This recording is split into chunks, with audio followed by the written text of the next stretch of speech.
میں کلاس میں داخل ہوئی اور پیچھے سے دروازہ بند کر لیا۔ میں نے فیصلہ کیا آج اپنا سارا غصہ بچوں پہ نکالوں گی۔ جس بچے نے ہوم ورک نہیں کیا تھا اسے پکڑا اور مارا۔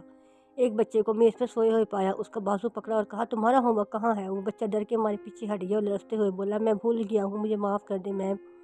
میں نے اسے پکڑا اور اپنا سارا غصہ اور وہ دباؤ جو میرے شوہر کی وجہ سے مجھ پہ تھا اس پر نکال دیا۔ پھر میں نے ایک اور بچے کو کھڑا پایا، وہ میرے قریب آیا، میرا دامن کھینچتے ہوئے ہاتھ سے اشارہ کیا کہ جھک کر اس کی بات سنوں۔ میں غصے سے مڑی اور جھکی اور کہا ہاں بولو کیا بات ہے؟ وہ مسکرا کے بڑی معصومیت سے بولا کیا ہم کلاس سے باہر جا کے بات کر سکتے ہیں؟ وہ ہلکی سی مسکراہٹ کے ساتھ بولا دیکھیں ٹیچر آپ بہت اچھی ہیں اور ہم سب آپ سے بہت محبت کرتے ہیں، لیکن میرا وہ ساتھی جسے آپ نے آخر میں مارا وہ ایک یتیم بچہ ہے، اس کی ماں اسے ہم روز مارتی ہے جبکہ اس کی کوئی غلطی بھی نہیں ہوتی، اس لیے وہ اکثر چیزیں بھول جاتا ہے، وہ ہر چیز سے ڈرتا ہے۔ میں اس کا دوست ہوں اور ہمیشہ اس کے ساتھ رہتا ہوں، اگر آپ اس کا جسم دیکھیں تو آپ کو اس پہ مار کے نشانات ملیں گے جو اس کی ماں نے ڈالے ہوئے ہیں۔ براہ کرم آپ جب کلاس میں آتی ہیں تو اپنا غصہ گھر چھوڑ کے آیا کریں، کیونکہ ہم آپ سے بہت محبت کرتے ہیں اور آپ سے کچھ سیکھنا چاہتے ہیں۔ میری ماں نے مجھے ہمیشہ اچھا سکھانے پہ زور دیا ہے اور یہ بھی کہا ہے کہ تمہیں نہیں معلوم کہ سامنے والا کس حالت میں ہے، اس لیے اپنا غصہ اور پریشانی ایک طرف رکھ کے دوسروں سے نرمی سے پیش آیا کرو۔ دنیا میں بہت سی تکلیف دہ چیزیں ہیں، اگر تم کسی کو پریشان دیکھو تو اس سے معافی مانگو، خواہ تم اس کی تکلیف کے ذمہ دار ہی کیوں نہ ہو۔ پھر وہ بولا یقیناً آپ کسی وجہ سے ناراض ہیں اس لیے آج ہمیں مارا۔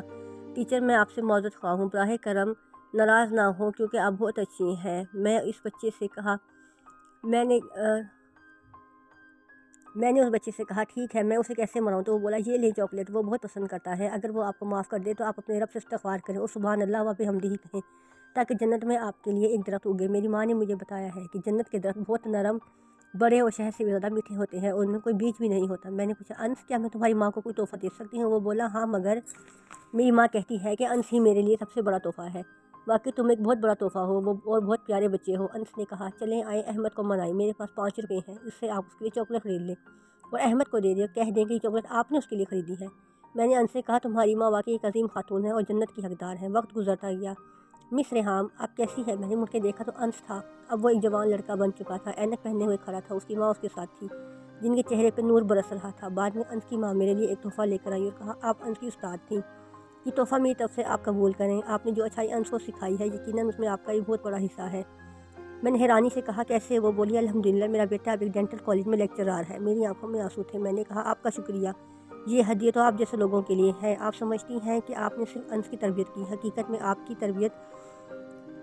تربیت نے مجھے بھی سدھار دیا۔ آپ کے بیٹے نے مجھے سالوں پہلے ایک سبق دیا جس نے میری زندگی بدل دی، اسی کے باعث میں نے اپنے بچوں کی اچھی